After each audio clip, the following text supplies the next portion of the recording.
Europe के बहुत सारे कंट्रीज ऐसे हैं जिनका ई वीज़ा लगता है या आपको आसानी से वीज़ा देते हैं, जैसे कि अल्बानिया हो गया, सर्बिया हो गया, मोल्डोवा, जॉर्जिया, ये सब आपको देते हैं ई वीज़ा। इसके अलावा बेलारूस जैसे कंट्रीज जो हैं वो आपको स्टिकर वीज़ा देते हैं। अच्छा, ये सारे कंट्रीज हैं तो यूरोपियन, लेकिन ये शेंजन जोन में नहीं आते। तो शेंजन का वीज़ा लेना बहुत मुश्किल है। उसके लिए आपकी हिस्ट्री होनी चाहिए, बड़ी लंबी चौड़ी बैंक स्टेटमेंट होनी चाहिए, बहुत ज़्यादा डॉक्यूमेंटेशन चाहिए और मोस्ट प्रोबेबली वीज़ा की रेशो भी बहुत वीक है। लेकिन अगर आप कहते हो कि यार ट्रैवल हिस्ट्री मैंने बनाना है, शेंजन वीज़ा लगाने से पहले मैं यूरोप का कोई करीब तरीन कंट्री कर लूं ताकि मेरी ट्रैवल हिस्ट्री थोड़ी अच्छी हो जाए और जब मैं शेंजन का वीज़ा लगाऊं तो उनको थोड़ा ट्रस्ट हो कि हाँ भाई ये एक शेंजन जोन के करीब के कंट्री में आया है, तो उसके बाद ये वापस चला गया। जैसे बेलारूस हो गया, उसके साथ पोलैंड लगता है। अच्छा, इनमें से बहुत सारे कंट्रीज ऐसे हैं जो आपको वीज़ा दे देते हैं, ई वीज़ा भी देते हैं, लेकिन आपको कंट्री के अंदर एंट्री नहीं देते। तो आप दुबई वगैरह से जाकर उनके एयरपोर्ट पे पहुंचते हो, वहां से आपको वापस भेज दिया जाता है। दूसरा प्रॉब्लम ये है कि इन्विटेशन लेटर का बहुत ज्यादा प्रॉब्लम है। जैसे बेलारूस में आपको इन्विटेशन लेटर चाहिए। अब लोग क्या करते हैं कि वो एजेंसीज, वहां की ट्रेवल एजेंसीज से रब्ता करते हैं, वहां से 100 यूरोज दे के, 50 यूरोज दे के एक इन्विटेशन लेटर खरीद लेते हैं। मैंने इसका जो सोल्यूशन निकाला है वो ये है कि आप किसी फजूल कंपनी से इन्विटेशन लेटर ना मंगवाओ।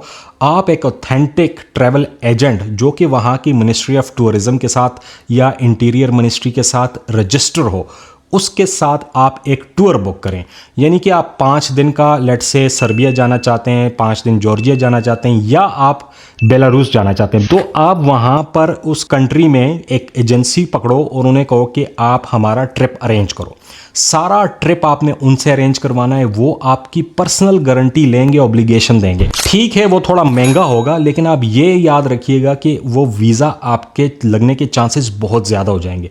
ज़रूरी नहीं है कि आप सारे पैसे उनको एडवांस में दें। आप कुछ थोड़े से 100 यूरो, 150 यूरो उनको दे दें एडवांस में और उसके बाद उन्हें कहें कि आप हमारा वीज़ा अप्लाई करो। जैसे ही वीज़ा लगेगा हम आपको थोड़ी सी और पेमेंट ट्रांसफ़र कर देंगे और जैसे ही हम आपके कंट्री में आएंगे, ट्रिप स्टार्ट होने से पहले हम आपको पैसे दे देंगे।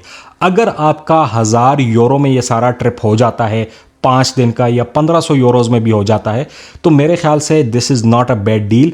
एटलीस्ट आप जॉर्जिया, सर्बिया, अल्बानिया या बेलारूस इस जैसी कंट्रीज़ में एंट्री ले लोगे।